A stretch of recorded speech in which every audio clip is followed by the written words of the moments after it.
নমস্কার বন্ধুরা, কিচেন ক্রাভিংসে আরও একটি নতুন এপিসোডে সবাইকে স্বাগত জানিয়ে আবারও হাজির হয়ে গেছি একটা মুখরোচক ঝাল ঝাল রেসিপি নিয়ে। সেটা হলো ইলিশ মাছের মাথা দিয়ে চাল কুমড়োর একটা রেসিপি। এটা খুবই মুখরোচক হয়।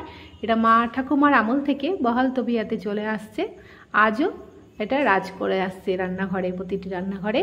আশা করছি রেসিপিটি সকলের ভালো লাগবে। ভালো লাগলে লাইক কমেন্ট শেয়ার করার অনুরোধ থাকলো। পাশে থাকা বেল আইকনটি প্রেস করে সঙ্গে থাকবে নেক্সট রেসিপি দেখার জন্য। আর ভিডিওটি স্কিপ না করে লাইক দিয়ে দেখা শুরু করো বন্ধুরা। তাহলে দেখতে থাকো আজকে রেসিপি। আমি এর জন্য নিয়ে নিয়েছি একটা চাল কুমড়ো, আমি কেটে জিরে জিরে করে কেটে নিয়েছি। কেটে আমি ধুয়ে পরিষ্কার করে নিয়েছি। আর নিয়ে নিয়েছি একটু আলু কেটে, আর একটা মাথা নিয়ে নিয়েছি ভালো করে ধুয়ে, আর সাদা জিরে, শুকনো লঙ্কা ফোড়নের জন্য নিয়ে নিয়েছি। এবার চাল কুমড়োটাকে আমি একটু নুন মাখিয়ে নিচ্ছি। এতে যে জলো ভাবটা থাকে, এটা নুন মাখিয়ে কিছুক্ষণ রাখলে জলো ভাবটা, জলটা বেরিয়ে যায়। তারপরে এটা রান্না করলে খুব ভালো লাগে, নাহলে একটু জলো জলো হয় খেতে। তাই আমি নুনটা মাখিয়ে, আমি একটু চটকে চটকে নুনটা মাখিয়ে আমি রেখে দেবো কিছুক্ষণ, তাহলে জলটা বেরিয়ে যাবে আর খেতেও খুব ভালো হবে। দেখো চাল কুমড়োটাকে মেখে নিয়েছি। এবার আমি ঢাকা দিয়ে রেখে দিচ্ছি 15 থেকে 20 মিনিটের জন্য। এদিকে মাথাটাকে আমি একটু নুন হলুদ মাখিয়ে নিয়েছি। এবারে আমি এটাকে ভেজে নেবো। ওভেনে একটা কড়াই বসিয়ে দিয়েছি আর দিয়ে দিয়েছি একটু সর্ষের তেল। রান্নাটা সর্ষের তেলেই করতে হবে। তেলটা গরম হয়ে গেলে এবার আমি মাথাটাকে ভেজে নেবো।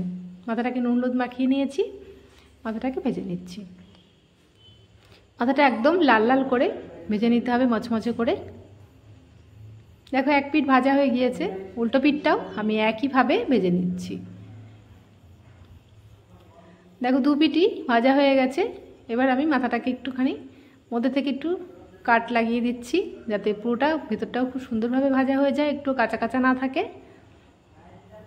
দুটো মাথায় একদম মচমচে করে ভেজে নিয়েছি, ভাজা হয়ে গেছে। এবার তেলটা ঝরিয়ে আমি মাথাটাকে একটা পাত্রের মধ্যে তুলে নিচ্ছি। এবারে আমি এই তেলের মধ্যে দিয়ে দেবো ফোড়নে সাদা জিরে, গোটা জিরে, আর দিয়ে দিচ্ছি দুটো শুকনো লঙ্কা চিরা। এবার এটাকে একটু আমি 10 থেকে 12 সেকেন্ড আমি একটু নেড়ে নিলাম। একটা ফ্লেভার আসলে এবার আলুগুলোকে জিরে জিরে করে আলুটা কেটে রেখেছিলাম, আলুটাকে একটু লাল লাল করে ভেজে নেবো। তোমরা চাইলে শুধু চাল কুমড়ো রান্না করতে পারো, তবে আলুটা দিলে একটু গ্রেভিটা খুব ভালো, একটু মাখো মাখো হয় আর খেতেও খুব ভালো হয়, খুব সুন্দর মজে আলুটা দিলে চাল কুমড়োটা।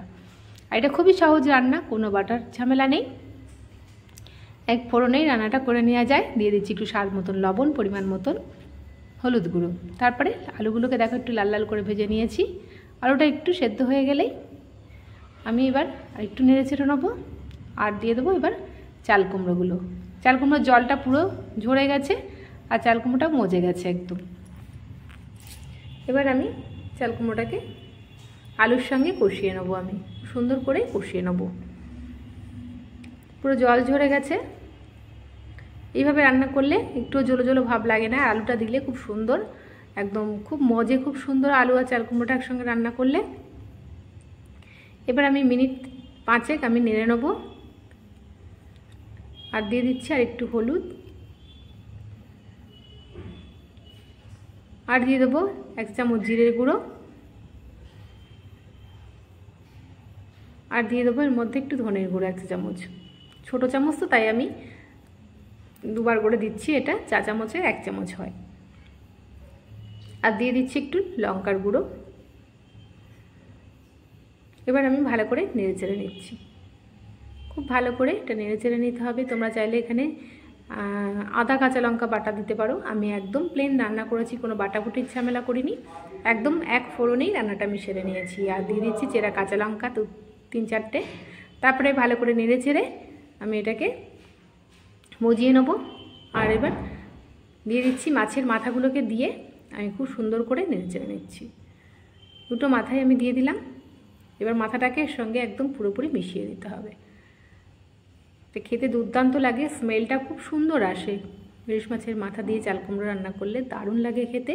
যারা চাল কুমড়ো খেতে ভালোবাসে না, এইভাবে ইলিশ মাছের মাথা দিয়ে রান্না করলে তারাও একদম চেটে পুটে খেয়ে নেবে। একদম 1 প্লেট ভাত নিমিষে শেষ হয়ে যাবে। এখন আমি ঢাকনা দিয়ে দিচ্ছি 10 মিনিটের জন্য। ফিরে আসছি 10 মিনিট পর। দেখো পুরো মজে গেছে চাল কুমড়োটা। এবার ভালো করে আমি খুন্তির সাহায্যে আর একটু মজিয়ে দিচ্ছি। ভালো করে নেড়ে চেড়ে নিয়ে দেখো মাথাটাকে পুরো আমি একদম এর সঙ্গে ভেঙে চুরে একদম মিশিয়ে দিয়ে যেতে স্মেলটা খুব সুন্দর আসে চাল কুমড়োর। পুরো মাথাটাকে আমি পুরো মিশিয়ে দিয়েছি চাল কুমড়োর সঙ্গে। এটা খুবই মুখরোচক হয়, ঝালঝাল হয়, একদম মুখে যদি অরুচি হয় একদম অরুচি কেটে যাবে। আরও 4-5 মিনিটের জন্য আমি ঢাকনা দিয়ে দিয়েছিলাম, ফিরে আসি 5 মিনিট পর। এখন আমি এটা নুন ঝাল মিষ্টি ব্যালেন্সের জন্য দিয়ে দিচ্ছি চিনি। তারপরে আমি ভালো করে নেড়ে চেড়ে নিচ্ছি। যারা চিনি খাও না তা এটাকে স্কিপ করে যেতে পারো।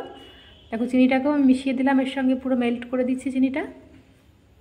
তারপরে খুন্তির সাহায্যে ভালো করে নেড়ে চেড়ে নিয়ে এবার আমি সার্ভ করে নেবো। এটা গরম গরম ভাতের সঙ্গে দুর্দান্ত লাগে খেতে। রুটির সঙ্গেও খেতে পারো, তবে একটু কাটা থাকলে একটু অসুবিধা হয়, কাটাগুলোকে বেছে নিয়েও খাওয়া যায়। এটা গরম গরম ভাতে দুর্দান্ত লাগে। এবার আমি একটা প্লেটের মধ্যে সার্ভ করে নিচ্ছি। তোমরা অবশ্যই একবার এইভাবে চাল কুমড়োটা ইলিশ মাছের মাথা দিয়ে ট্রাই করবে। আশা করছি রেসিপিটি সকলের ভালো লাগবে। দেখো দেখতেও কতটা লোভনীয় হয়েছে আর খেতেও দুর্দান্ত হয়েছিল। ভালো লাগলে লাইক কমেন্ট শেয়ার করার অনুরোধ থাকলো। পাশে থাকা বেল আইকনটি প্রেস করে সঙ্গে থাকবে নেক্সট রেসিপি দেখার জন্য। আর ভিডিওটি পুরোটি দেখার অনুরোধ থাকলো বন্ধুদের কাছে। আজকের মতন এইটুকুনি, আবার আসবো নতুন নতুন রেসিপি নিয়ে। নেক্সট রেসিপির আমন্ত্রণ জানিয়ে এখানেই বিদায় নিলাম। ভালো থাকবে, সুস্থ থাকবে, ধন্যবাদ।